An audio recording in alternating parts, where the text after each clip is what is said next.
Es los decir, en retail, camarones. shrimps. Shrimps es camarón, ¿no? Sale, entonces hay camarones y hay ballenas. Y hay tiburones. O sea, Y hay las ballenas son las que tiburones. tienen más de 100 años. Futurovers, el podcast del futuro. Bienvenidos a Futurovers, el podcast del futuro. Soy David Antonio Atías y junto a Nelson Carreras discutiremos a profundidad sobre temas relacionados a la digitalización, a la innovación y a la influencia que tienen las tecnologías emergentes en nuestras vidas como individuos y como sociedad. Hoy vamos a conversar sobre Bitcoin y sobre el impacto que tiene sobre el medio ambiente, toda esta controversia que hay en la cantidad de energía que consume Bitcoin y sobre todo adaptada al contexto actual de crisis energética generado en parte por la guerra entre Rusia y Ucrania y todo el contexto macroeconómico de inflación con el que vivimos hoy en día. Ello además teniendo en cuenta, los objetivos de sostenibilidad y de evitar o de prevenir de cierta forma los efectos del cambio climático y todo lo que tiene que ver con la preservación del medio ambiente y la contaminación, ¿no? Entonces son varios temas que están incluidos en esta controversia sobre qué tan necesario y qué tan destructivo o en realidad podría ser que la red de Bitcoin siga generando mayor receptividad y al mismo tiempo más consumo de energía eléctrica, si ese es el caso, ¿no? Entonces, por eso creo que sería interesante comenzar, David, conversando sobre cómo ves tú en esto a Bitcoin como un generador de contaminación o de cómo afecta el consumo energético de Bitcoin, digamos, a la economía en general. Bueno, yo creo que hay mucha duda con respecto a, a lo necesario que es Bitcoin, tomando en cuenta el gran consumo energético que equivale. La red de Bitcoin, la minería de Bitcoin, consume aproximadamente, y esto es una cifra, digamos, en caliente que va cambiando a cada rato, pero consume aproximadamente lo que se genera, lo que se consume en un país como Holanda, en un país como Suecia. Entonces, claro, los principales críticos a Bitcoin, eh, la primera insinuación es justamente cuestionarse si es necesario una red como Bitcoin, ya teniendo un sistema tradicional de pagos como el sistema monetario internacional que funciona. ¿Para qué necesitamos entonces aquí está una palabra importante, gastar tanta energía para mantener algo como Bitcoin? Entonces, obviamente, esto depende de la concepción que tú tengas de Bitcoin, sobre lo que es Bitcoin. Y segundo, también tiene mucho que ver, Nelson, me parece, con entender que Bitcoin es un sistema monetario alternativo que se está planteando y que ya está en pleno funcionamiento desde hace 13 años. Y son trillones de dólares que se mueven cada año, intercambio de valor entre la red de Bitcoin. Y lo interesante aquí es que los principales críticos siempre hacen como una comparación sobre la cantidad que se gasta minando bitcoins y una comparación lineal entre cuánta energía representa una transacción de bitcoin tomando en cuenta el grueso de la minería. Y no sé si aquí me pudieras ayudar como a aclararlo un poquito mejor, pero voy a abrir una noticia que leía en realidad es como un ensayo que escribe Nick Carter, que no es el ex este artista de pop, sino que es un analista Bitcoin bastante respetado en la comunidad de Bitcoiners. Y él dice que sí, por lo general, él como que la narrativa de la crítica hacia el consumo energético de Bitcoin viene por esta línea. Bitcoin consume mucha energía. Bitcoin gestiona alrededor de 300.000 transacciones por día. Si tú combinas estos dos factores, evidentemente el costo por transacción es súper alto. Ahora, tú no puedes extrapolar linealmente, aquí estoy literalmente citándolo, este análisis, porque Bitcoin es una red que puede satisfacer con el mismo uso energético que tenemos actualmente, exponencialmente más transacciones. Entonces yo creo que por allí esto quizás valdría la pena comentarlo, Nelson, como aclarar que la mayoría de esos titulares que vemos en los medios de comunicación tienen un fallo lógico, y que es esto que estoy comentando. Sí, yo creo que incluso antes de irnos tanto a lo técnico y lo específico, que vamos por supuesto a tratar, una de las cosas importantes por la que podemos empezar es por qué Bitcoin ofrece un valor, ¿no? Hay muchos críticos que dicen que Bitcoin no sirve para nada, por lo tanto, toda la energía que se está consumiendo en la utilización de Bitcoin es energía desperdiciada, ¿no? Es como si Bitcoin fuese una especie de fiasco, de burbuja, que no trae ningún valor al sistema económico tradicional de pagos, por ejemplo, con tarjetas de débito o con transferencias bancarias. Si partimos de que Bitcoin es prácticamente lo mismo que una transferencia bancaria que se hace con una tarjeta de débito, entonces tú dices, bueno, ¿para qué necesitamos otro Visa o otro Mastercard, ¿no? Y yéndonos a lo fundamental, Bitcoin es una nueva forma de dinero totalmente descentralizada de cualquier autoridad central y que promueve una nueva forma de darles instrumentos financieros a la sociedad global que históricamente no ha tenido la capacidad de acceder porque no estaba bancarizada. Entonces, ese es uno de los principales valores que si los atamos además a que Bitcoin es una moneda fuerte, que por lo tanto no se puede devaluar a discreción y es resistente a la inflación, eso le da otro valor agregado en totalmente diferente al sistema tradicional al que estamos viendo con los bancos centrales y con toda la inflación que, bueno, ya estamos empezando a sufrir por las distintas decisiones económicas que se han tomado durante la pandemia y ahora durante la guerra entre Rusia y Ucrania, ¿no? Entonces, esa es la primera cosa, ¿no? ¿Por qué Bitcoin ofrece un valor, ¿no? Ahora, si Bitcoin ofrece un valor totalmente distinto a lo que estamos acostumbrados y a lo que genera progreso y bienestar a la sociedad, eh, ¿qué ¿por qué consume tanta energía? Que podría ser una de las críticas, ¿no? ¿Es necesario que consuma tanta energía como la consume?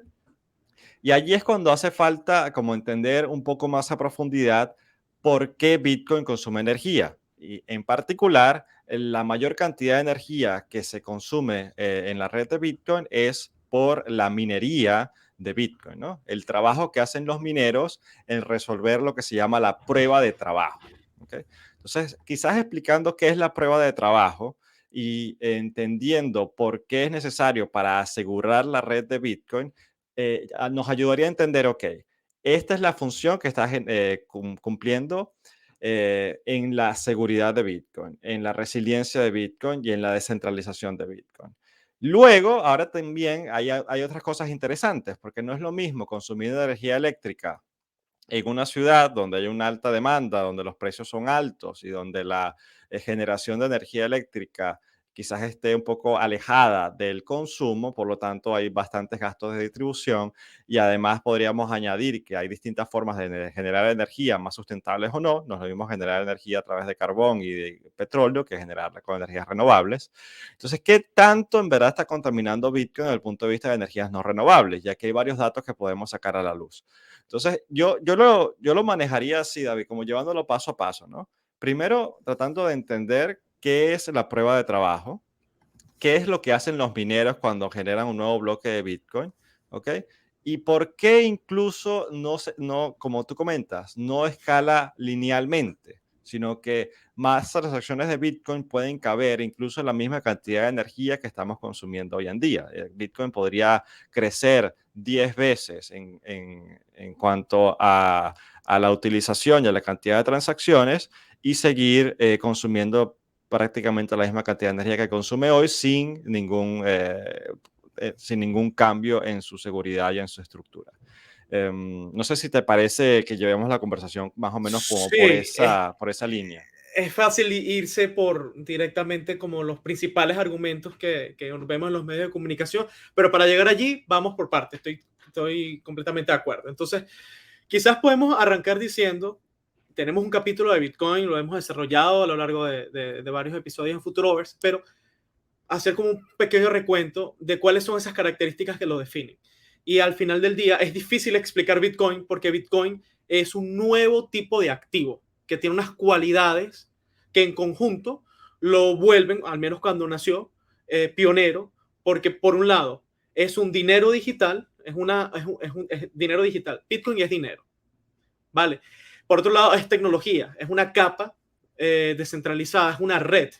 Bitcoin es básicamente una red de computadoras que de forma bien ingeniosa se pone de acuerdo de forma descentralizada y sin que haya como un director o alguien con un poder superior para distribuir unas normas de cómo va a funcionar esa red. Si tú quieres participar en la red, bienvenido. Todos son libres de participar como validador, es decir, tú puedes tener un nodo y puedes verificar, incluso propagar las transacciones, etcétera. Ahora, esas reglas son inalterables.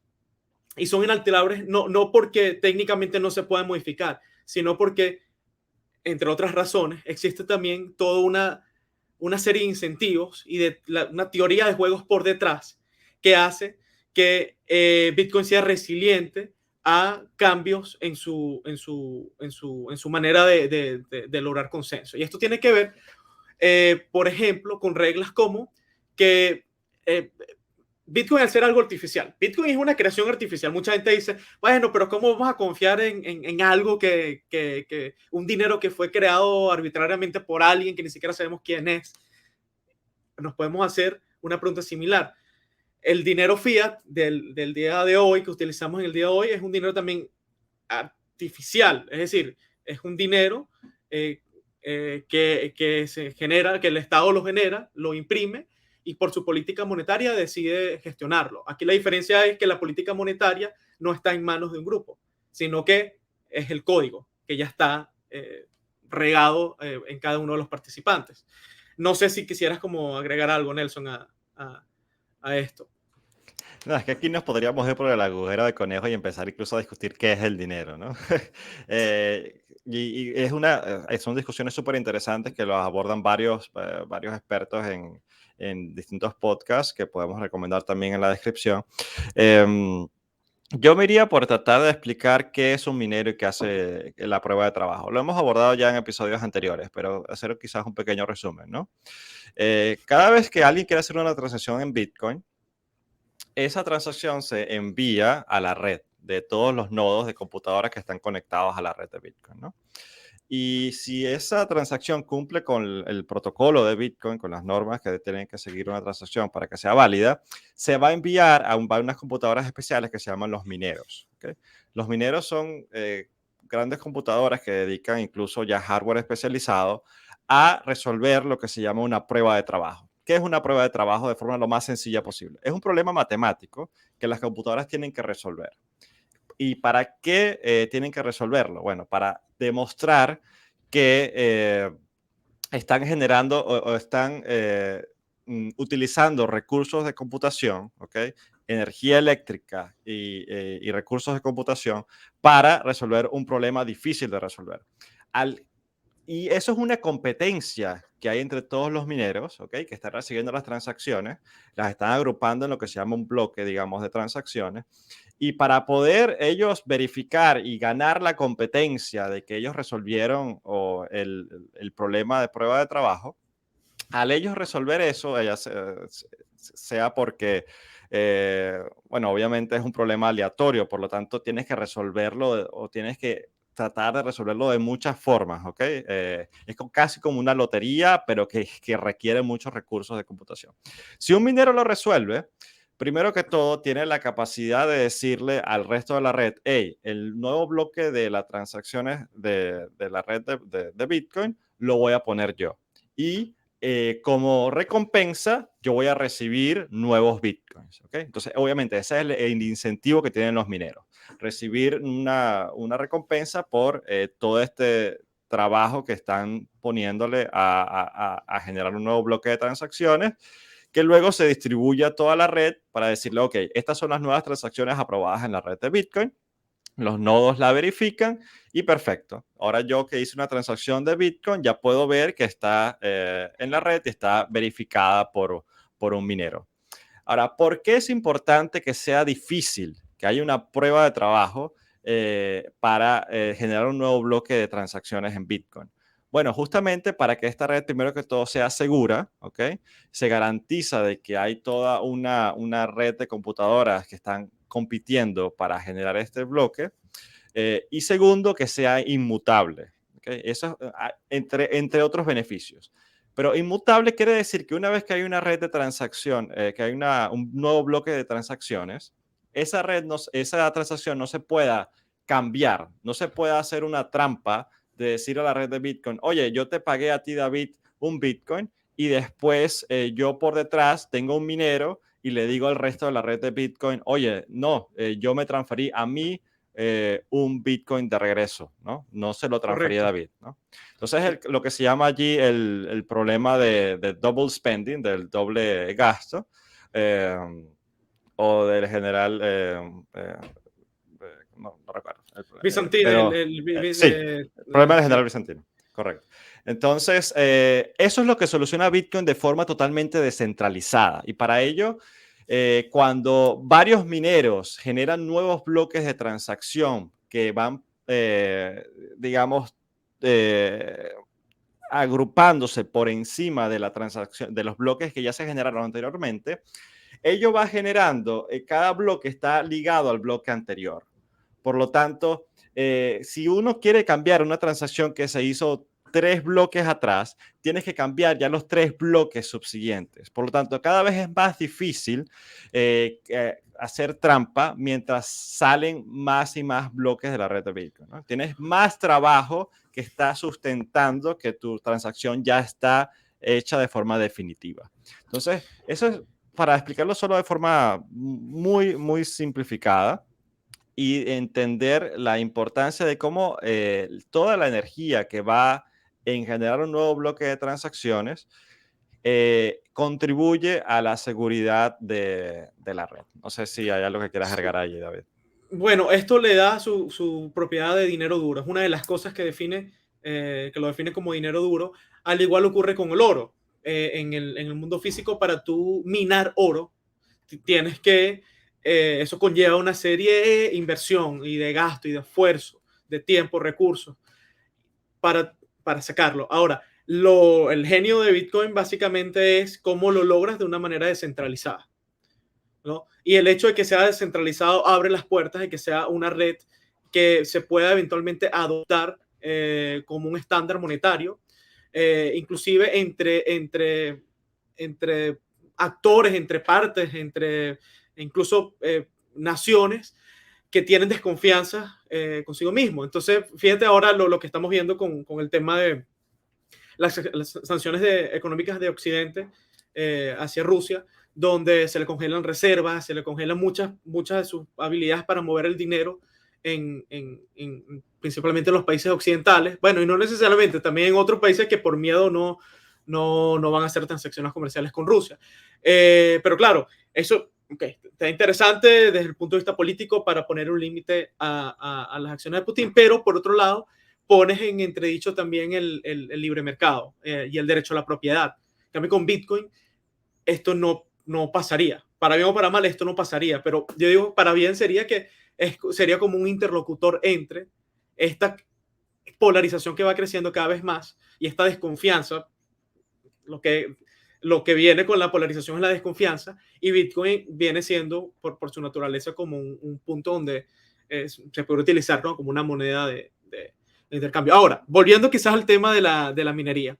Aquí vemos como en Venezuela se mina mucho, Nelson. En Venezuela hay, mira, granjas gigantes, hay personas Sí. minando en sus casas, hay, ves en países como El Salvador, como ya están sacando energía geotérmica de los volcanes para minar Bitcoin. Entonces aquí vemos con un montón de, por un lado, gente alrededor del planeta interesada en minar Bitcoin. Eso ya te dice algo. Y por otro lado, cómo se están explotando usos eléctricos sacados a veces hasta de ciencia ficción para obtener energía barata, para entonces tú tener un mayor rendimiento en tu minería. Y esto es un punto que yo creo que vale la pena mencionarlo. Sí, claro que sí. Y justamente es importante porque, o sea, Bitcoin es una red global. Por lo tanto, los mineros van a buscar la energía eléctrica donde la puedan conseguir más barata, ¿no? No dependes, no tienes que estar en una región específica, como por ejemplo, qué sé yo, el costo de tu electricidad en una ciudad. Obviamente hay toda una densidad poblacional, por lo tanto, el costo de la energía suele ser más caro, ¿no? Cuando estás en un país o en una ciudad bastante poblada. Mientras que si te vas a fuentes de energía que están un poco más aisladas o que están en países donde la energía es más barata, obviamente eso va a favorecer que muchos mineros vayan a ir a esas zonas a minar energía. Ahora, minar energía o utilizar energía eléctrica no es un juego de suma cero. ¿Okay? No es que si Bitcoin está utilizando energía eléctrica, esa energía eléctrica no le va a llegar a otras personas que lo necesiten y no sé, se te va a ir la luz porque hay un montón de mineros en una granja de servidores minando, ¿no?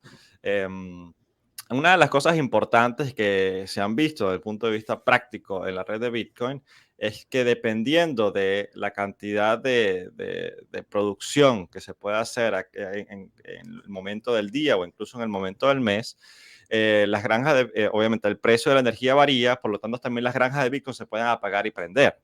Entonces, eso es algo que se está viendo mucho, sobre todo en fuentes de energía renovable, con energía eólica, energía solar y otras formas de energía, donde, primero que todo, la inversión en energías renovables es súper fuerte, ¿ok?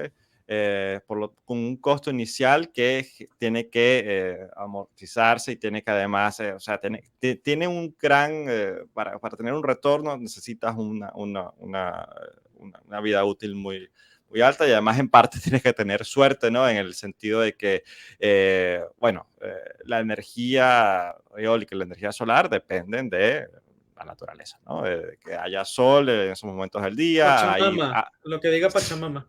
hay años que hay menos, por lo menos el año pasado sé que hubo menos viento aquí en esta parte de Europa, por lo tanto hubo menos producción de energía eólica.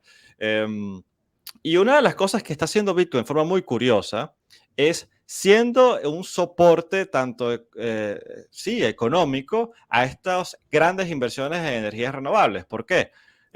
Primero, porque hay veces que se produce más de lo que se necesita en la red, ¿no? Sobre todo en momentos que no son horas pico. Em, entonces, ponte que hace un sol espectacular, hay viento, todas las granjas de energía eólica están operando perfecto y de repente, ok, no hay suficiente demanda. Entonces, ¿qué hacemos con toda esta energía? Bueno, la solución tradicional es vamos a almacenarla en baterías. ¿Okay? Vamos a almacenarla en baterías y luego cuando ya haya menos producción o la demanda suba, las baterías también proveen de energía eléctrica al resto de la población a donde se esté enviando la energía eléctrica, ¿no? Ahora, esto incluye dos problemas. Primero, los costos de batería, ¿no? Las baterías no son baratas. Y segundo, que las baterías, por más que quieras, tienen un tamaño limitado y una capacidad limitada. Además, tercero, las baterías contaminan. Ah, ¿en serio? Tienes que sacar la materia prima y toda la contaminación que va a generar desde el punto de vista que sea tóxico o, bueno, o el consumo energético de todo lo que lleva a generar todas estas grandes baterías, ¿no? Ahora, ¿qué pasa si cambiamos estas grandes granjas o grandes sistemas de batería por una granja de Bitcoin o granjas de Bitcoin? Ahora tienes una forma de redirigir parte de la energía eléctrica que no estás usando a, a un centro que va a utilizar la energía eléctrica para minar Bitcoin. Y esto es algo que obviamente es un ingreso fijo para estas empresas que están invirtiendo en energías renovables. Porque cuando tienes más energía de la que en verdad necesitas enviar al resto de la red, oye, te envío el excedente a ti, granja de Bitcoin, para que tú mines y tú me pagas. ¿Okay? Entonces, así estoy financiando y voy a recuperar de forma mucho más rápida la inversión que hice en energías renovables. Y además, luego cuando ya, ok, mira, granja de Bitcoin, ya no tengo suficiente energía para el resto de la red, entonces, o voy a incrementar el precio de la energía en estos próximos días, ok, la granja de Bitcoin dice, ok, yo me pago, plop. Y lo interesante es que eso no le afecta a la seguridad de Bitcoin, porque los mineros pueden eh, unirse a la red o salirse de la red a discreción. Y hemos visto en casos tan extraordinarios como por ejemplo fue la prohibición en China, donde se sacó de la red casi, no sé si fue el más del 50% de los Cercano. mineros en Bitcoin en cuestión de días, ¿no? En cuestión de muy rápido. ¿Y por qué Bitcoin no colapsó en momentos como estos, ¿no? Y aquí es cuando, bueno, esto está mucho mejor explicado en un libro, sobre todo en un libro que recomiendo mucho que se llama Mastering Bitcoin, escrito por Andreas Antonopoulos, incluso está gratis en internet, en GitHub, podemos dejar el link en la descripción. Y él explica también cómo es esto de que Bitcoin o la minería en Bitcoin cambia la dificultad del problema que hay que resolver de forma dinámica. En promedio, cada 2 semanas, la dificultad de resolver el problema matemático que tienen que hacer los mineros cambia según la cantidad de computadoras o el hashing power que está resolviendo o está contribuyendo a la red de Bitcoin en ese periodo, ¿no? Y eso hace que no importa si se unen más mineros o menos mineros, la red de Bitcoin va a seguir generando en promedio un bloque nuevo de transacciones cada 10 minutos. Y esa es una de las cosas más fascinantes de la red de Bitcoin. No solo el hecho de la prueba de trabajo, que es, digamos, la invención de Satoshi Nakamoto, que permitió que existiese Bitcoin y las criptomonedas como redes descentralizadas, sino además este concepto del ajuste de la dificultad de la prueba de trabajo, ¿no? Que hace que no necesites tener mayor consumo energético, primero que todo, para tener mayores transacciones y según dinámicamente la cantidad de poder de computación que se esté disponiendo en la red de Bitcoin para minar, va a ser más o menos difícil minar. Por lo tanto, se mantiene la Correcto. estabilidad de la red en el tiempo. Estas son cosas que a mí me fascinan y disculpa si me extiendo muchísimo, pero es que el punto de vista técnico también es muy, muy importante. Pero bueno, vamos a tratar de mantenerlo más práctico y al punto. Sí, es que bueno, eso es lo fascinante de Bitcoin, que es algo sintético y justamente por ser dinero que está respaldado por energía, tiene un valor subyacente. Es la energía que cuesta minar un Bitcoin. Punto y final. Es decir, fuera de la especulación financiera y la expectativa del mercado, existe un valor. Bitcoin es un commodity, solo que es un commodity digital. Obviamente, hay países que le dan esa clasificación, en Estados Unidos, que incluso la propia SEC, la Comisión de Valores, hace poco decía que debería ser materia del ente regulador de commodities, el tema de Bitcoin. Y esto ya apunta a que los reguladores están viéndolo por sus características que, primero, descentralizado. Un commodity es algo que tú no puedes hablar a una persona directamente y afectar el commodity. Es decir, qué sé yo, el trigo o materias primas son commodities porque tú no tienes como la posibilidad de hablar con el señor trigo y decirle, mira, por favor, quiero que salgas menos el año que viene y baja la cosecha. O sea, eso no existe. Con Bitcoin se logra ese efecto sintético de commodity de forma descentralizada. Mejor dicho, por su naturaleza descentralizada. Y aquí, Nelson, quizás volviendo como al punto del consumo específico de energía, mira, lo más cercano que tenemos o lo más preciso es un estudio de la Universidad de Cambridge, reportes que hacen todos los años sobre el consumo energético de los mineros de Bitcoin. Vale, ellos estiman que aproximadamente Bitcoin consume un 0.5% de la energía global. Eso es un montón, eso es mucho. O sea, estamos hablando casi el 1%.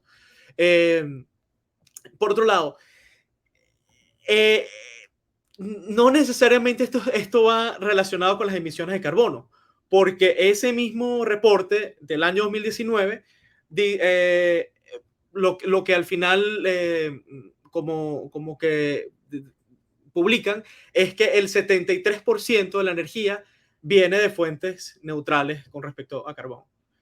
Luego, el año siguiente, en 2020, solo bajaron a 39%, pero aquí estamos hablando que cuando tú comparas las emisiones, si queremos hacer esas comparaciones lineales de qué tan verde es Bitcoin y qué tan verde son los países, Bitcoin sobrepasa por muchas veces el consumo de energía sostenible de otras naciones, si lo queremos ver como una nación independiente, lo cual es impreciso. Ahora, y aquí te suelto esta pelotica porque me pareció súper, súper curioso, y esto es un paper que publicaron el mes pasado, en junio de 2022, donde, bueno, ahí lo que se discute, ese paper, por cierto, para darle los créditos, lo escribe Michel Casaka. Michel Casaka ha sido bastante, bastante compartido en los medios, y dice que Bitcoin como red consume 56 veces menos energía que el sistema clásico monetario internacional. 56 veces menos energía.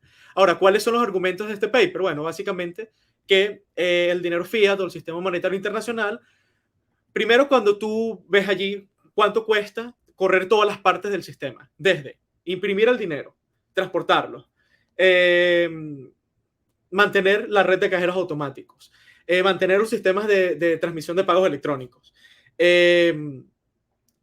imprimir, digamos, tarjetas bancarias y toda la logística que está por detrás, mantener las agencias físicas, las oficinas, los empleados, el staff de todas las empresas que son necesarias para mantener este sistema financiero vivo. El consumo llega casi a 5.000 teravatios horas por año. Y esto a lo mejor no suena a nada, ¿no? O sea, a ver, si a mí me dice 5.000 teravatios, no tengo ni idea si es mucho o poquito, ¿no? Pero ahora, si hacemos la comparación de cuánto consume la red descentralizada de Bitcoin, estamos hablando que son 88.9 teravatios hora. Entonces, claro, esto, ¿por qué el 56 veces es solamente una pequeña parte? Porque, por otro lado, Bitcoin es una capa sobre la cual se están construyendo todo un sistema financiero, aplicaciones, segundas capas, Lightning Network, que podemos quizás hablar un poquito de eso. Y cuando pensamos en la Lightning Network, que es una posibilidad que nos permite, gracias a la digamos, apalancado en la seguridad de Bitcoin, hacer transacciones inmediatas, heredando todas las características de Bitcoin, de descentralización, sin pedirle permiso a nadie, dinero, si así lo deseas, en todo momento, bajo tu poder. Y bajo esos parámetros es en serio, 194 millones de veces más energy efficient, como eficiente energéticamente, que los servicios de pagos instantáneos tradicionales. Entonces, es interesante. Vale, sí, no, pásame ese paper, ese no lo he leído en específico, pero sí suena bizarro. Bastante. Además, cómo sacó toda esa data, ¿no? Desde el punto de vista de data me suena también interesante. Ver. Por cierto, algo que, solo para corregirme a mí mismo, no solo estamos hablando de energías renovables, eólica y solar, Bitcoin también opera muchísimo con energía hidráulica, ¿no? Y cómo las grandes empresas también se pueden beneficiar del hecho de que cuando hay un mayor nivel de agua, en vez de botar las aguas tras abrir las compuertas, puedes utilizar también esa energía para mandar a granjas de Bitcoin, ¿no? Y eso es algo que también hemos visto, sobre todo se hacía mucho en China, pero también en otros países, incluido, bueno, Venezuela, obviamente, que tenemos allí toda la parte de energía hidroeléctrica No, que... y algo interesante es que, de hecho, es uno de los argumentos de Michael Saylor, que Michael Saylor es básicamente el CEO de MicroStrategy, una empresa de tecnología muy importante en Estados Unidos, y él se ha vuelto como el padrino de Bitcoin en este extinto bull market, pero fue como desde el 2020 ha estado dando argumentos muy interesantes, ¿no? A favor de Bitcoin. Y una de las cosas que dice es que, claro, al tú permitir que esto sea una red mundial y que se pueda extraer la energía de cualquier lugar del mundo, tú estás también desarrollando e incentivando la innovación en la, digamos, en el desarrollo de energías sustentables. Porque, obviamente, si tú tienes un incentivo monetario de extraer electricidad al precio más bajo para poder entonces minar y tener un mayor rendimiento, eso lleva al mercado a buscar las maneras más ingeniosas de optimizar los procesos de obtención de energía sostenible. ¿Y por qué sostenible? Porque la energía sostenible es la energía más económica que existe.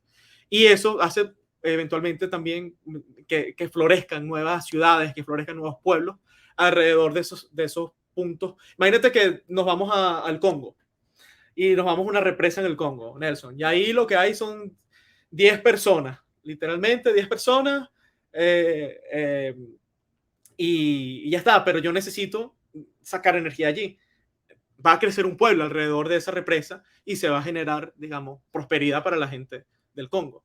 Entonces, yo creo que esa es una de las visiones románticas de Michael Saylor, la cual la comparto, yo creo. No, sí, yo igual. Ya, además, allí yo le añadiría uno de los comentarios que hace Saifa Danamus, también un intelectual muy importante en Bitcoin, le escribió de Bitcoin Standard. Y él es un economista y también desde el punto de vista macroeconómico es importante hacer una remarca que a veces no es obvia, pero es muy obvia. O sea, no se considera obvia, pero es que todos los datos están allí. Más consumo energético repercute en una mejor calidad de vida para las sociedades. ¿Ok? Entonces, las sociedades que consumen más energía tienen una mejor calidad de vida sus habitantes, ¿no? Por lo tanto, aquí, o sea, el problema no es consumir energía. El problema es que obviamente ese consumo energético sea productivo, ¿ok? Y si es algo que se hace de forma productiva, la calidad de vida de los ciudadanos va a mejorar. Si Bitcoin contribuye en que tengamos un sistema monetario más sano, más, con dinero duro, con una población más bancarizada desde el punto de vista incluso digital, eso va a generar que toda esa energía que se está utilizando en Bitcoin va a contribuir en el bienestar de la sociedad. Entonces, tampoco para demonizar que el hecho de que consume energía es malo, ¿no? No, consume energía, qué bien, o sea, se va a mejorar la calidad de vida de la población. Y además, mejor aún si esa calidad de vida se hace con energías renovables, obviamente, ¿no? Y es algo que hemos visto en muchos datos también en unas cartas, unos estudios se demuestra que más del 50% de la energía que consume Bitcoin viene de fuentes renovables. Oye, excelente, eso hace que sea sustentable desde el punto de vista también para el medio ambiente. Entonces, allí hay varios puntos que vale la pena como recalcar. Y eso también en esta controversia que hay, también algunos legisladores o algunos críticos de Bitcoin o incluso algunos promotores de criptomonedas alternativas que dicen, oye, pero esta prueba de trabajo quizás no sea necesaria. Quizás podemos irnos a un sistema alternativo de proof of stake, ¿no? Que como va a operar Ethereum, pues, al parecer ya en los próximos meses, si es que se deciden ahora a migrar definitivamente a Proof of Stake y cómo funcionan otras criptomonedas como Cardano, como Solana. Entonces, vale, ¿qué tan... bueno, te voy a hacer la pregunta a ti primero. ¿Qué tan eh, racional tú ves o lógico ves tú este argumento de que, bueno, quizás Proof of Stake pueda ser una forma muchísimo más energy efficient, ¿no? Eficiente desde el punto de vista energético para asegurar que una criptomoneda pueda funcionar de forma correcta, ¿no? ¿Para qué Proof of prueba de trabajo? Bueno, yo creo que el principal argumento de esa batalla entre qué sistema, qué protocolo de consenso, que de nuevo, explicando un poquito, ¿no? Esto de proof of work o proof of stake, eh, lo que significa en el fondo es la manera en que esa blockchain descentralizada, donde existen diferentes nodos, descentralizadas o semidescentralizadas, es decir, esa red con diferentes nodos, llega a un consenso, llega a establecer sus reglas. De la manera en que se va a asegurar esto, básicamente hay varios, pero los principales esquemas son prueba de trabajo, que es lo que ya hemos hablado con Bitcoin, que es un gasto energético en el mundo real, que se traduce en la seguridad de la red, o el proof of stake, que Sí, es verdad que el Proof of Stake tiene varios beneficios, como por ejemplo permite el procesamiento de una mayor cantidad de transacciones a nivel de primera capa. Es decir, tú cuando comparas la cantidad de transacciones que Bitcoin, eh, eh, digamos, gestiona por bloque, creo que son como 3.000, depende obviamente, pero como 3.000, 5.000, no son tantas y digamos están un poco limitadas. En una red Proof of Stake, estos números son infinitamente mayores y este es uno de los principales argumentos. Por otro lado, está no sé en español, ESG, el Environmental Social Governance, que son esos ese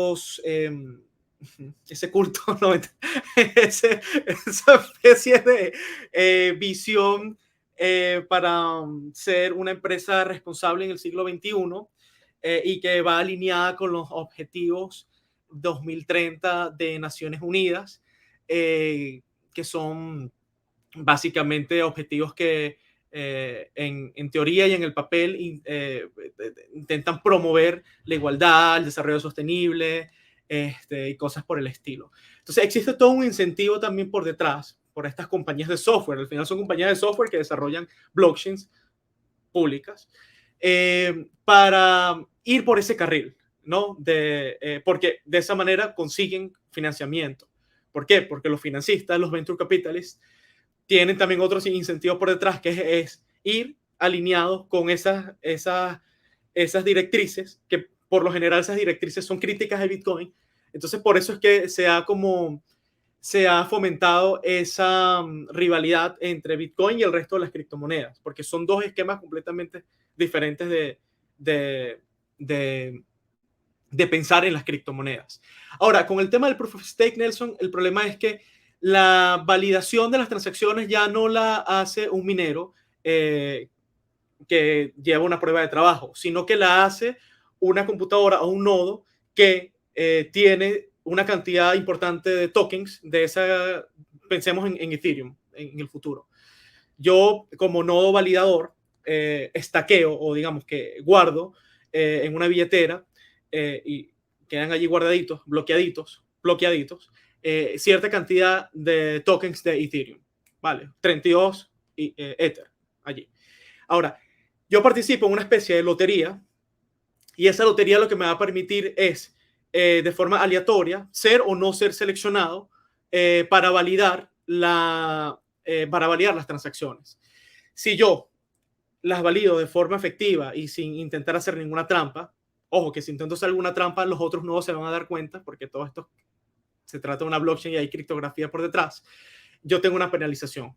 Entonces, el detalle es que los críticos del Proof of Stake básicamente lo que apuntan es que esto como que eh, eh, empuja esa noción de la plutocracia, ¿no? De que las personas que tengan más dinero son los que van a validar la red.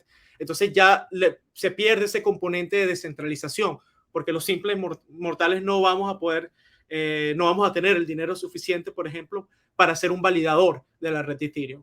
Cuando en Bitcoin cualquiera puede correr un nodo en su computadora y técnicamente cualquiera pudiera minar también. Sí, bueno, excelente como lo resumiste. No, creo que yo no lo podría haber hecho mejor. Y claro, justamente este proof of stake, hay personas o hay legisladores que, digamos, en parte por ignorancia, en parte también cuando hay cierto proselitismo político, tienden a querer comparar proof of work con proof of stake como manzanas con manzanas o peras con peras, cuando en realidad son cosas muy distintas, ¿ok? Proof of Work, estamos hablando de minería, estamos hablando de que se garantiza una seguridad a través de que haya que sea difícil generar un nuevo bloque de transacciones, porque además cuesta dinero desde el punto de vista energético, cuesta dinero desde el punto de vista de recursos que tienes que meter desde el punto de vista de computadoras y de hardware, y todo lo que representa para que la red de Bitcoin se mantenga segura. Ahora, cuando estamos hablando ahora de Proof of Stake, solo tienes que meter 32 Ether, por ejemplo, y estaquearlos, y vas a participar en una lotería de la red donde solo las personas que tienen esa cantidad de dinero van a poder participar en en determinar cuál sería el próximo bloque. Entonces, claro, esta lotería no consume mucha energía, sino que, bueno, se resuelve un algoritmo, se le manda al nodo seleccionado que genere el nuevo bloque, entonces ni siquiera hay minería, ¿no? Entonces, cuando ya hablamos de proof of stake no es una forma de minar, ¿okay? Es algo distinto, ¿okay? Es un sistema que no se puede comparar con minería porque funciona primero con esta concepción totalmente diferente. Y tiene varias desventajas, ¿no? La ventaja, obviamente, si nos vamos al punto de vista defendiendo el proof of stake, la principal ventaja es que consume mucho menos energía eléctrica, por lo tanto, sería mucho más conveniente si garantiza el mismo nivel de seguridad con Proof of Stake. Claro, sería muy conveniente tener Proof of Stake. Y además, si puedo hacer que la red sea más flexible, que pueda manejar más transacciones o incluso mejor. Ok, buenísimo. Ahora, el truco está de que si estoy manteniendo no los mismos niveles de seguridad y descentralización, como lo hago con Proof of Work. Y es allí cuando este argumento se cae, ¿no? Es muy, muy difícil defenderlo. Y acá hay hubo una controversia de la Environmental Protection Agency de los Estados Unidos, la Agencia de Protección Ambiental, que generó un comunicado justamente criticando Proof of Work de Bitcoin como un sistema que podría suplantarse con una minería más eficiente como podría ser Proof of Stake. Y hubo una respuesta que justamente salió en un comunicado, justamente incluido Michael Saylor como uno de esos autores, pero también Jack Dorsey, el ex CEO de Twitter, y ahora fundador de la empresa Block, y muchos otros grandes en la defensa de Bitcoin y además inversionistas. Y hay algo aquí que justamente obviamente está en inglés, pero hay un par de frases que yo creo que describen en realidad cuál es uno de los, yo incluso no sé si llamarlos errores, pero una de las falacias en las que se cae cuando se compara prueba de trabajo contra proof of stake. Y ellos dicen, en realidad Proof of Stake no es una minería, sino que solo es una técnica para determinar la autoridad sobre la ledger distribuida y no se garantiza que se llegue a una distribución realmente descentralizada. Y Proof of Stake, primero que todo, no tiene el récord de tiempo y de seguridad que ha demostrado Proof of Work. En parte está controlado por los fundadores de esas criptomonedas que de cierta forma preminan o pregeneran estos tokens y los dividen entre los fundadores, entre ellos los venture capitalists, por lo tanto no se consigue una distribución equitativa o justa inicial de los tokens, generando que sea en parte controlada por estos inversionistas. Proof of Stake puede tener puntos de falla únicos que pueden hacer que la red sea atacada por el hecho de que al atacar ese punto central, que puede ser un gran data center de minería, ni siquiera de minería, o un nodo central en la red, se pueda tumbar a la red completa. Y así, ¿no? Entonces, esa es una respuesta mucho más detallada de lo que yo puedo resumir en este poco tiempo, que también la podemos recomendar en los comentarios acá en el episodio. Pero es, digamos, para tener este primer acercamiento de cuál es la real diferencia que hay entre un concepto de prueba de trabajo que hace Bitcoin con otros sistemas que también son muy interesantes desde el punto de vista tecnológico, que utilizan Proof of Stake y que tienen incluso, y nosotros lo hemos hablado ya en episodios anteriores, por ejemplo, Ethereum tiene unas capacidades para hacer instrumentos financieros de forma mucho más flexible que los tiene Bitcoin. Entonces tiene su oferta de valor, pero quizás no asegura el mismo nivel de seguridad y de resiliencia como puede ser la red de Bitcoin con sus características de prueba de trabajo y de inmutabilidad de la blockchain, ¿no? Sí, para no extenderme más, doy el paso a ti de nuevo, David. No, no, adelante, diputado, no, no se preocupe, muy, muy buena intervención, diputado. Y bueno que también hiciste agregaste componente de electricidad, que se me había pasado hablarlo cuando mencioné las características de Proof of Stake. Y esa es la clave aquí, en el gasto energético. Eh, claro, decíamos al principio, estamos en un contexto mundial en donde vemos como el precio de la electricidad ha subido enormemente, eso se traduce en el precio de la gasolina, incluso ya hablando del ciudadano de pie común. En Estados Unidos un 100% en un año de aumento, imagínate. Entonces, claro, va a haber más escrutinio. Yo lo que siento, Nelson, es que todo esto lo que va es acelerar el escrutinio y dentro de la comunidad de Bitcoiners, incluyendo la comunidad maximalista de Bitcoiners, va a motivar que se desarrollen mejores argumentos o argumentos más comunicables, más fácil de entender sobre las diferencias que existen entre Bitcoin y por qué es necesario mantener la Torcoin como está, a diferencia de lo que quieren personas como, por ejemplo, el CEO de Ripple.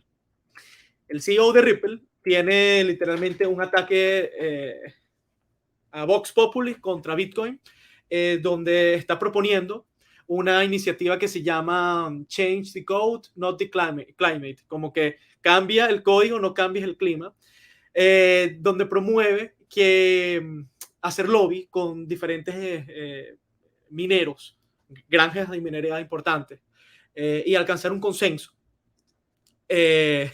Buena suerte.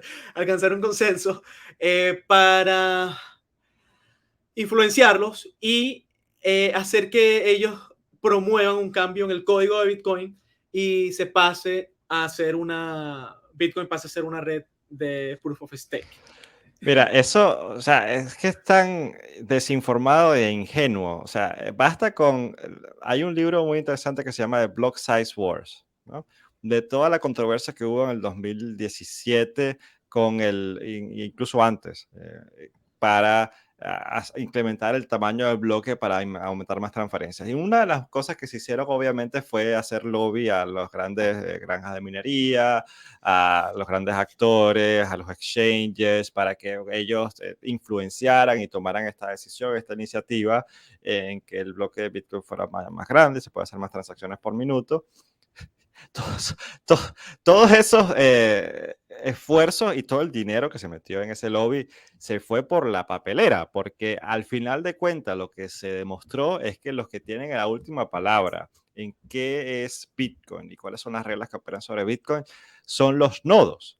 Es cada una de las personas que tiene un nodo validador de Bitcoin y prácticamente eso te da un poder de voto y de veto de qué es lo que tú quieres que sea Bitcoin. Y para correr un nodo de Bitcoin no hay que ser un gran En tu inversionista de Bitcoin. computadora, en cualquier Es computadora. tu computadora, es tu laptop, que tú puedes tener un nodo de Bitcoin ahí corriendo, consumiendo pocos recursos de computación. Lo puedes tener incluso en un Raspberry Pi, como lo tenemos tú y yo.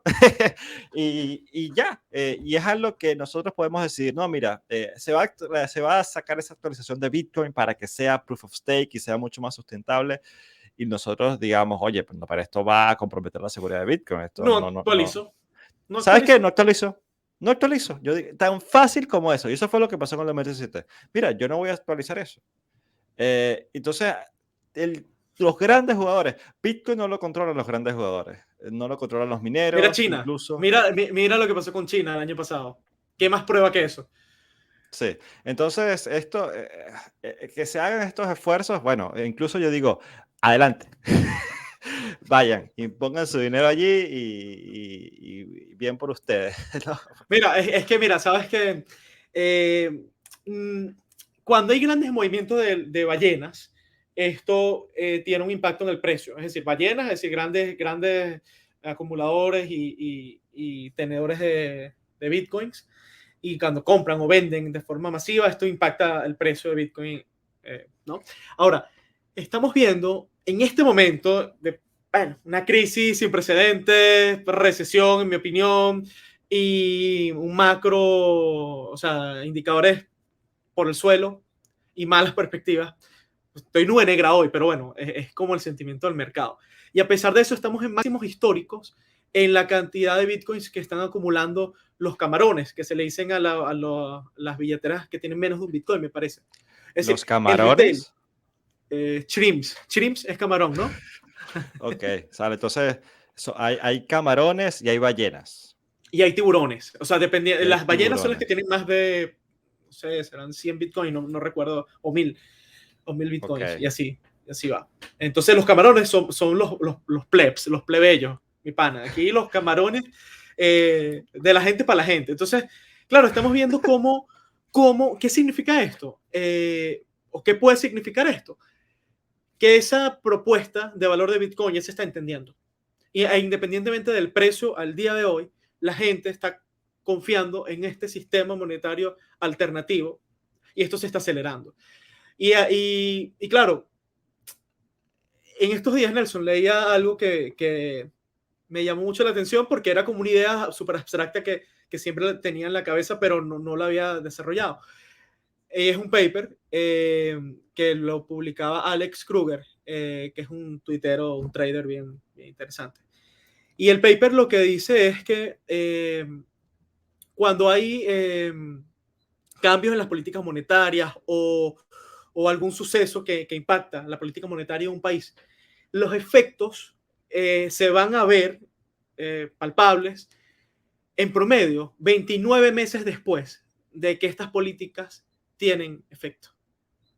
29 meses, y eso lo que explica el paper básicamente es como el efecto delay, el efecto de retraso entre la política y eh, la materialización de los efectos positivos o negativos que va a tener esa política. Entonces, claro, si vemos que hace 2 años, básicamente el mundo se cerró fue la decisión que tomaron sí, prácticamente el planeta entero, cerrar, hacer cuarentenas, pausar la actividad económica. Eso tiene un impacto y ya lo estamos empezando a ver, pero esto pareciera que esto es como un pedacito y aquí esto no es análisis, perdón, no es, hago el disclaimer, no estoy dando recomendación financiera ni nada por el estilo, es una simple percepción atando dos piezas.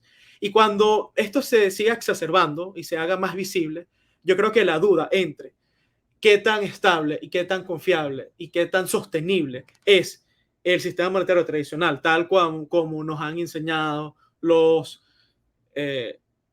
libros de economía, ¿no? Que básicamente el Estado, la nación, debe tener el control monetario, el nacionalismo monetario. Es decir, ese rol debe ser supervisado por un Estado. Ahora viene Bitcoin, que no es de nadie, es de todo y para todo. Así de sencillo.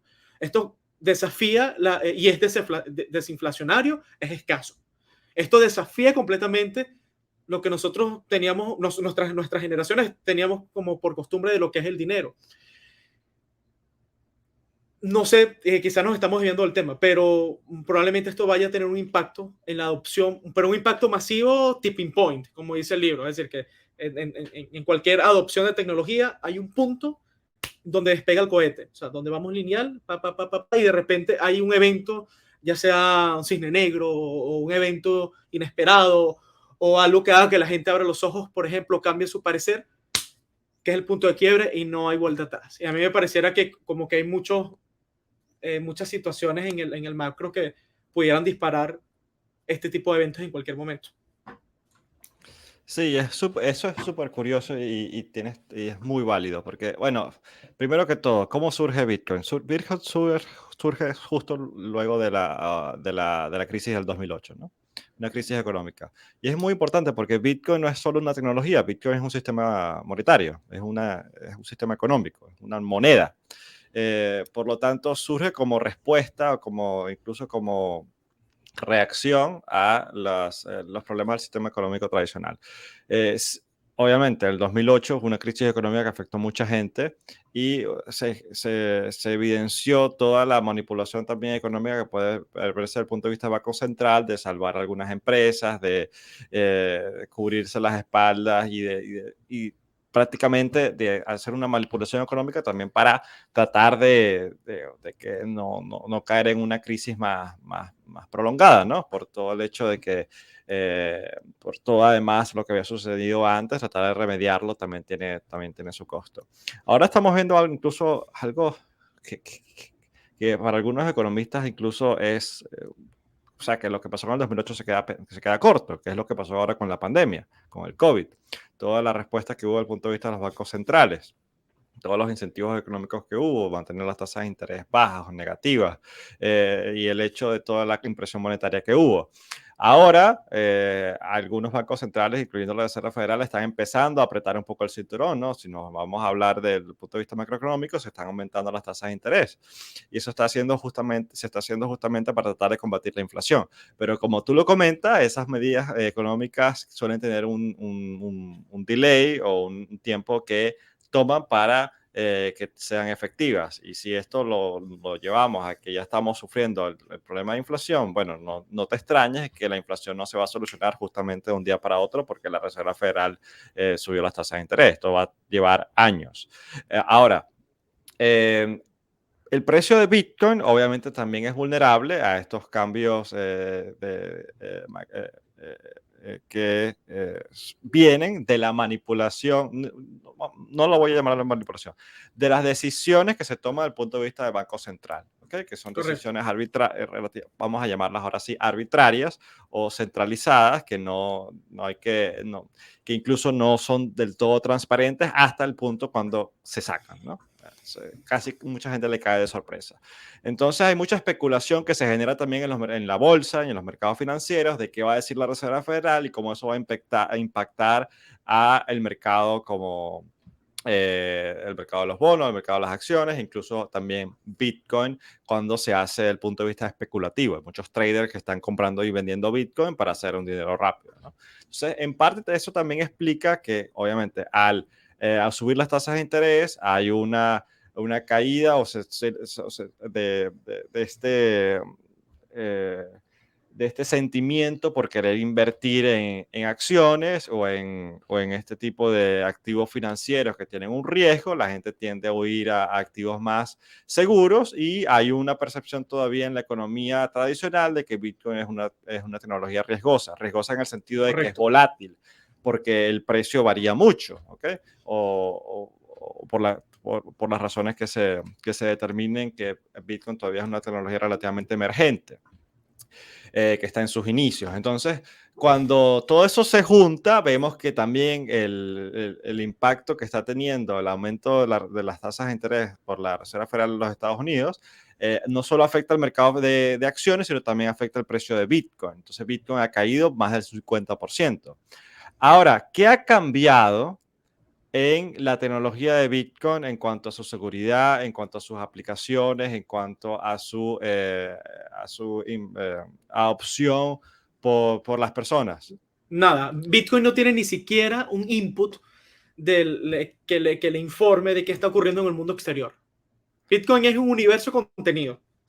Sí, entonces no ha cambiado nada. La prueba de trabajo sigue allí asegurando la robustez de Bitcoin. Incluso se han publicado nuevas actualizaciones al código de Bitcoin, que incluso podríamos hablar en otros episodios, la actualización de Taproot y cómo esto ha hecho que incluso nuevas oportunidades para desarrollos en Bitcoin, sobre todo en la red de Lightning, pueden llevarse en el corto o mediano plazo. Entonces esto puede hacer que la adopción de Bitcoin sea mucho más masiva, mucho más fácil de hacerse.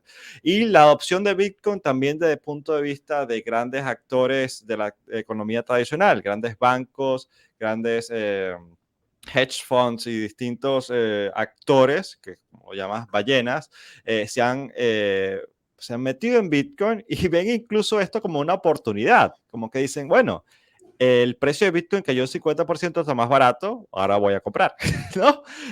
Porque si esto lo ves como una inversión a largo plazo, no importa que el precio de Bitcoin sea volátil a corto plazo.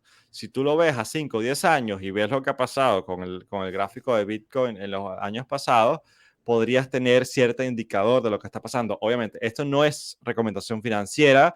Lo que pasó en el pasado no se va a repetir en el futuro. Yo no te estoy diciendo a ti que compres Bitcoin porque está barato, sino que es lo que muchos actores están viendo, ¿no? Y las oportunidades que se generan en este sentido cuando se ve a Bitcoin también como una inversión, ¿no? No nada más como una tecnología que va a beneficiar a personas alrededor del mundo, sino como yo también, como un actor económico que estoy buscando un profit, una ganancia, veo a esto como una inversión donde yo puedo tener una ganancia. Si yo soy un banco, si yo soy un inversionista o si yo soy alguien invirtiendo en mi pensión para el futuro, ¿no? Entonces, aquí hay varios puntos interesantes que eh, quizás ayuden también a entender esto desde el punto de vista económico, ¿no? Y no sé si quieras entrar en el tema de la crisis energética como tal que estamos viviendo en Europa, David.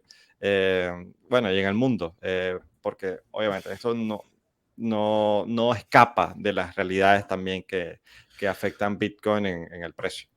Sí, esto, de hecho, nos rotamos un video bien interesante. Podemos poner el link, ya voy a tomar nota aquí, para colocarlo en la descripción. Un video de Coinburu, que es un youtuber que hace unos análisis bien serios sobre el mercado cripto en general, pero en este particular, el análisis que hizo es sobre el estado o mejor dicho, la crisis energética que estamos viviendo desde el punto de vista de cómo está impactando la vida de las personas. O sea, cómo principalmente en países occidentales, en Europa y en los Estados Unidos, estamos viendo niveles récord de costo de electricidad residencial, por ejemplo.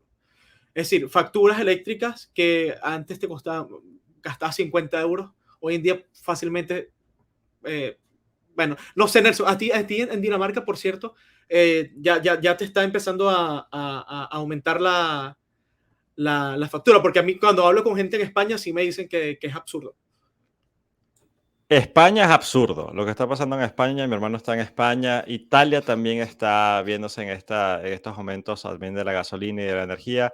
En parte Dinamarca también, pero quizás no tanto por la cantidad de energías también que se producen del punto de vista de energías renovables, ¿no? Dinamarca genera energía eléctrica por de forma eólica, solar, también incluso quemando basura. Entonces hay distintas fuentes alternativas de energía que no dependen del gas de Rusia, como por lo menos está también sufriendo Alemania, ¿no? Que es justo también algo que toca este video de CoinGuru que lo explica de forma bastante clara, ¿no?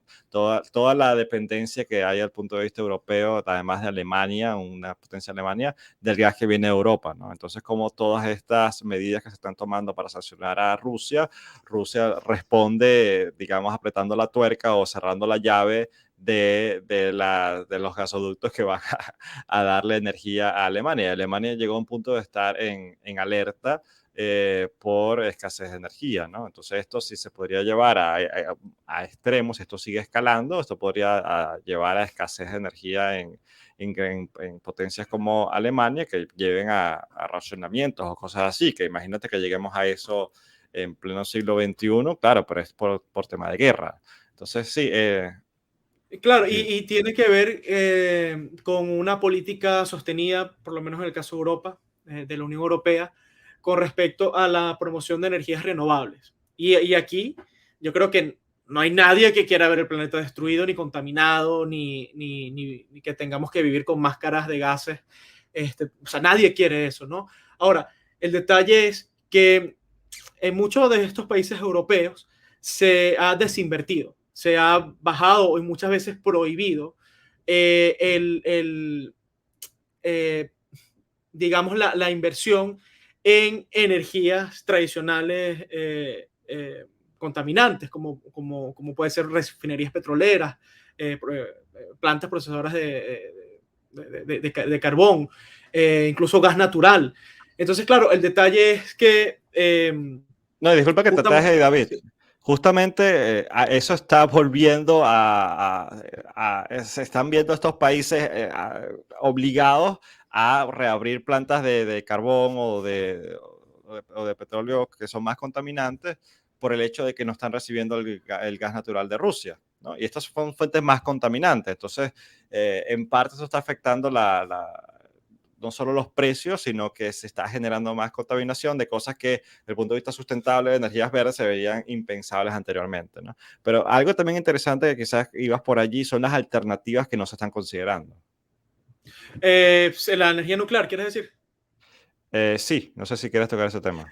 Bueno, sí, bueno, la energía nuclear yo creo que es uno de los puntos aquí claves porque Europa Eran muchos países en España, Francia principalmente, incluso la propia Alemania, eran pioneros. O sea, estaban a la vanguardia con el tema de reactores nucleares y generación de una energía eh, que fue bastante controvertida luego de Fukushima, luego de Chernóbil particularmente, pero esto es algo que viene en los años 50, 60, este impulso al desarrollo de la energía nuclear, por lo confiable que es desde el punto de vista de generación, ¿no? Ahora, el detalle es que, claro, hubo muchas decisiones políticas, por las razones que fueran, que creo que en Francia incluso y en Alemania las prohibieron, es decir, no. Ahora que Alemania las. sí, Francia no, Francia sigue teniendo. Ah, ok, qué bueno que tengas ese dato. Pero bueno, fíjate tú, ahora el país que más lo está necesitando, que más está necesitando fuentes de energía, que es Alemania, en su momento prohíbe la energía nuclear, teniendo reactores nucleares importantes, ¿no? Disponibles para poder activarse en caso de ser necesario. Ahora, aquí creo que esto toca con Bitcoin porque tiene que ver con el concepto de soberanía y seguridad. O sea, Bitcoin de por sí, al ser un estado digital, y de hecho lo tengo pendiente allí en la lista por leer, hay un libro de Bajali, se llama, también lo vamos a poner en la descripción, que se llama El estado de la red. Y básicamente explica cómo sería un estado digital, una nación descentralizada digital, donde Bitcoin sería una de esas grandes tecnologías. Y está interesante. Y donde eh, él lo explica como un espacio en donde se crea una comunidad de cerebros, una comunidad de personas que comparten una cultura, una tradición y generan actividad económica para poder comprar assets y tierras en el mundo real a través de crowdsourcing, por ejemplo. Entonces, claro, estos son conceptos que cuando vemos las crisis energéticas y vemos como hay países que sí bueno, los Estados Unidos, a pesar de los elevados, eh, digamos, costos de la gasolina en particular, tienen importantísimas reservas de petróleo, pero bastas. ¿No? Creo que Noruega también, también las tiene. Y hay países que sí, a pesar de promover su agenda verde, de nuevo, todos queremos un mundo que no esté contaminado. O sea, esto no está en duda. Ahora, desde el punto de vista de soberanía y seguridad, no se puede descuidar, porque cosas raras pasan, como ahorita con la invasión de Rusia a Ucrania, y que te derrumpe el mercado. Y si no estás preparado, y esto es lo que es distinto con Bitcoin, porque Bitcoin por diseño eh, garantiza la soberanía, por cómo está diseñada la soberanía de la red. Hemos visto sucesos como ya hablamos hace rato. Prohibición en China. Una segunda prueba importante. La primera prueba fue lo que mencionaste de la guerra de los bloques, cuando se intentó cambiar el código de Bitcoin y se mostró la resiliencia de la red. Entonces yo creo que más allá del dinero, la tecnología o lo que sea, como que Bitcoin también tiene por debajo unas enseñanzas filosóficas y políticas que, bueno, que vale la pena que los políticos las vean también. Sí, y esta controversia de evitar utilizar energías nucleares en una agenda de energías renovables es bastante contradictoria, bastante, no sé cómo plantearla.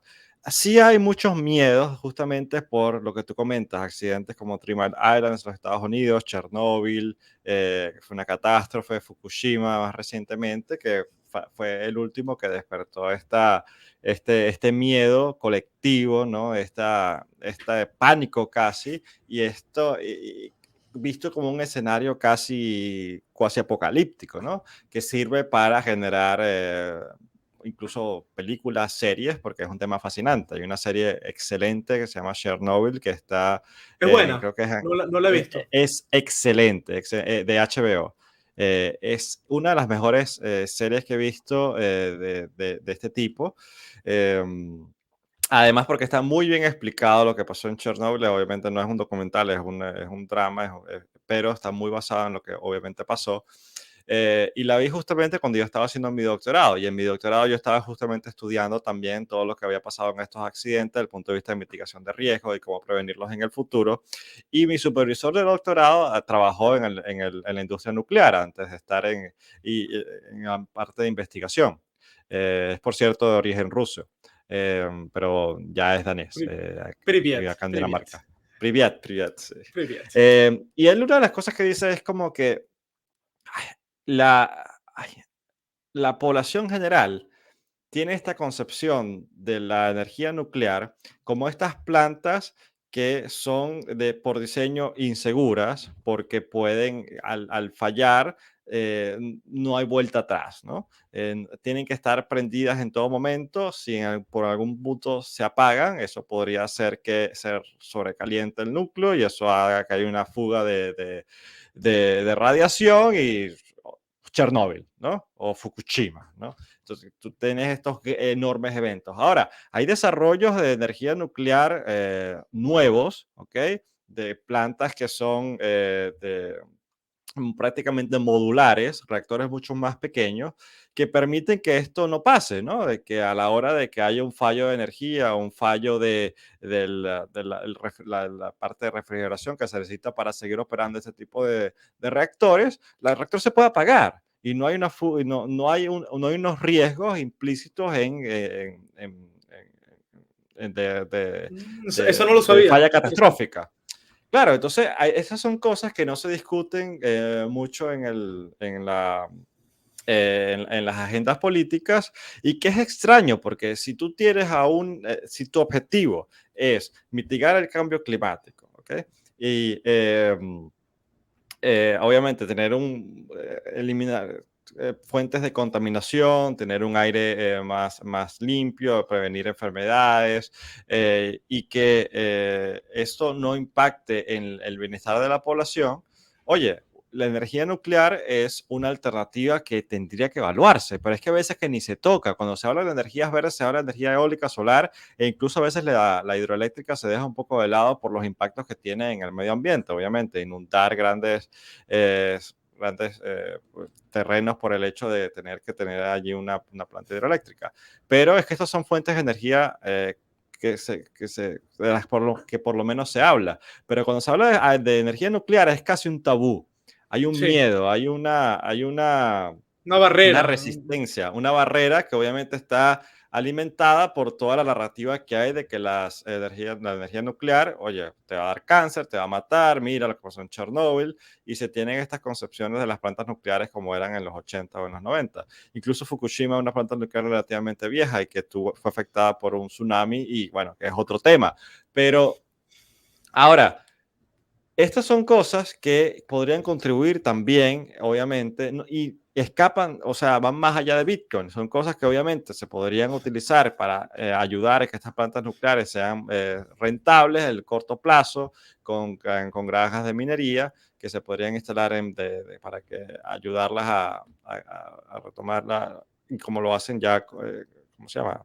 Eh, a recuperar la inversión, así como ya se hace con otras fuentes de energía renovables, pero es que va más allá, porque en verdad trasciende Bitcoin, va al uso generalizado de energías verdes o sustentables para para atacar un gran problema como puede ser el cambio climático. Ahora, hay otros intereses allí que quizás no vamos a tocar hoy Sí. que impactan en la forma como se ven estas políticas de energías renovables, que no se quedan solo en el hecho de atacar el cambio climático, sino que quieren atacar el establishment, que quieren hacer una transición económica fuera del capitalismo, ir a un concepto más socialista que incluya una regulación de las empresas y de cómo consumen energía. Entonces, ahí quizás no hace falta meterse, pero es que por eso también me parece bien interesante ese video que me compartiste, que lo vamos a poner en la descripción, porque si bien no toca este tema de los tipos de plantas nucleares que existen hoy en día, sí abarca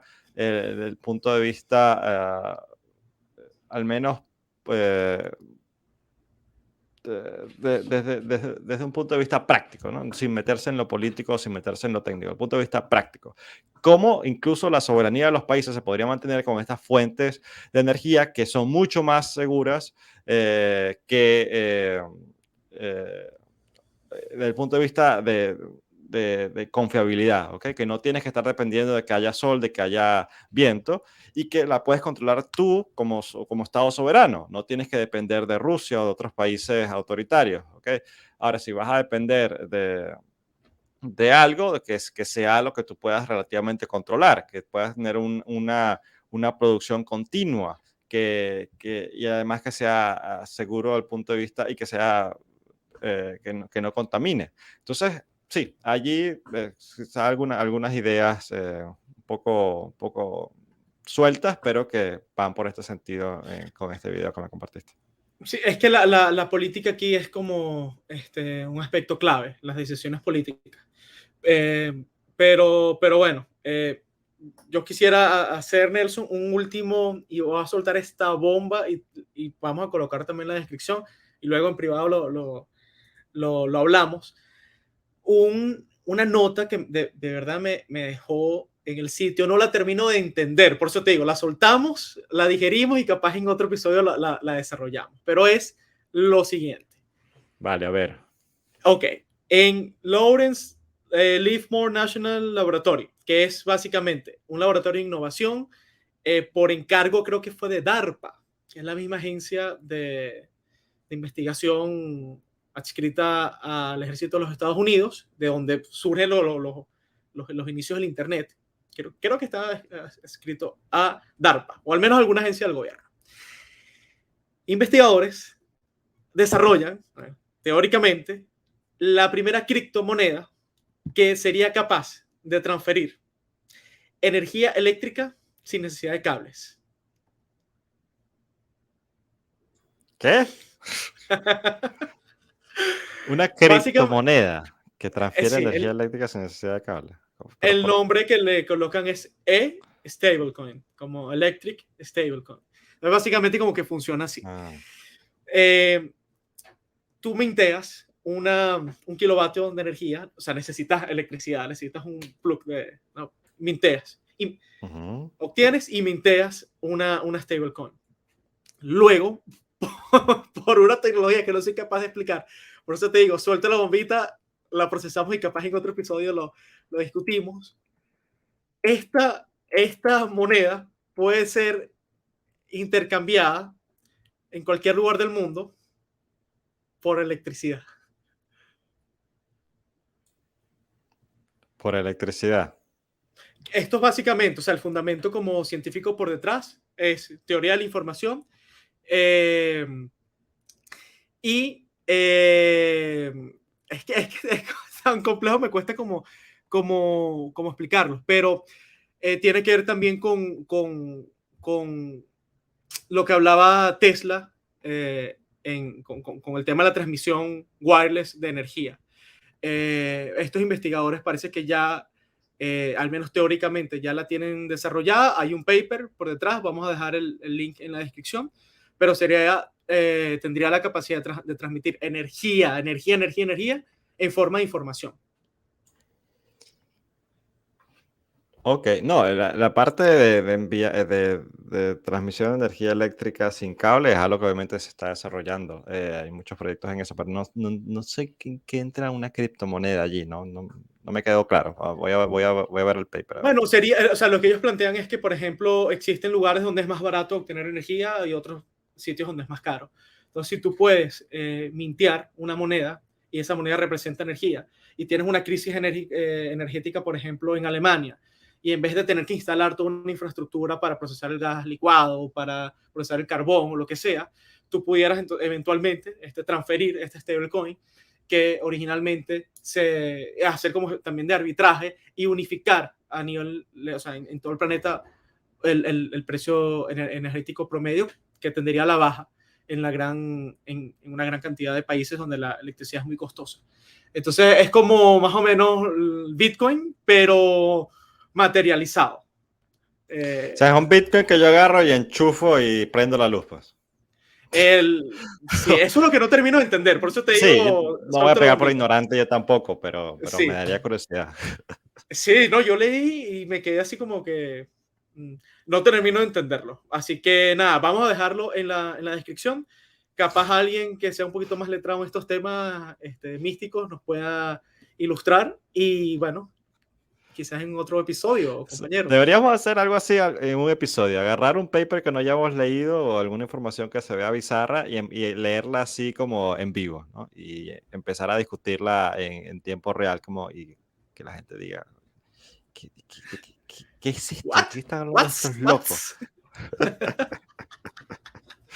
Bueno, hay un canal en YouTube que hace algo así. Lo que pasa es que el tipo se prepara. Pues, ¿no? Literalmente creo que se llama One Minute Paper o Two Minutes Paper. Entonces agarra como que un paper súper. No, pero así no cuenta.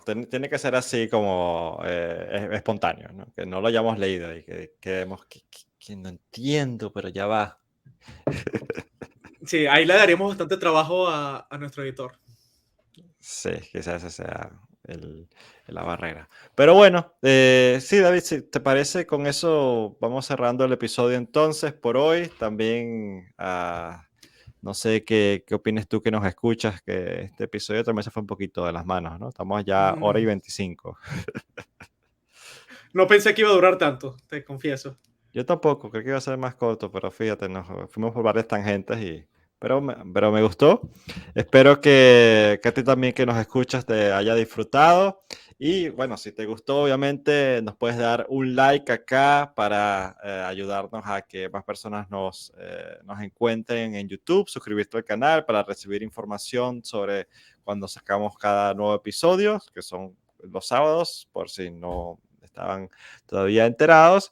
Y si nos escuchas en Spotify o en Apple Podcast, también nos puedes dar 5 estrellitas allí y un comentario para ayudarnos aquí en este proyecto. Y claro, también te puedes meter allí en futurovers.com, leer un poco sobre lo que publicamos por allí y ser parte de nuestra comunidad para seguir juntos en este camino de del conocimiento de las nuevas tecnologías. Y qué más, David, como ¿qué Bueno, frase pondrías allí?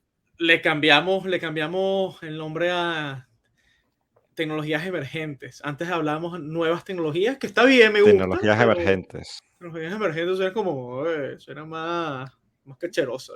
Sí, cacheroso. A mí, sí, hay algo que quizás también podríamos hablar sobre cómo esto nos ilumina, tecnologías iluminantes, como Iluminadoras, tecnologías de luz. de luz. Esto es como en medio del oscurantismo de los grandes medios de comunicación y la estupidez que fomentan las redes sociales. Y aquí cierro con esta descarga hater contra el establishment mediático. Pero estamos hablando que somos de luz, David, somos energía positiva. Bueno, por eso digo, en medio de este contexto, aquí intentamos transmitir luz, hermano, conocimiento y pensamiento crítico. Eso es lo más importante. Juzguen las informaciones. Atrévanse a criticar, a dudar, a tener la curiosidad de un niño de 5 años de cuestionarse las cosas y preguntarse el por qué. O sea, esta es la clave de este siglo, yo creo. No dejarse llevar por lo que un algoritmo quiera que sepas o te quiera ocultar, o lo que desde una plana editorial con una agenda política eh, manipuladora por detrás intentan posicionar. Tengamos pensamiento crítico, estimados. Importante. Amén. Y bueno, con eso concluimos el episodio. Gracias por escucharnos y nos vemos en el próximo episodio de Futurovers. Gracias por disfrutar de Futurovers. Te invitamos a que visites futurovers.com para que conozcas más detalles acerca de este proyecto. Nos vemos en un próximo episodio.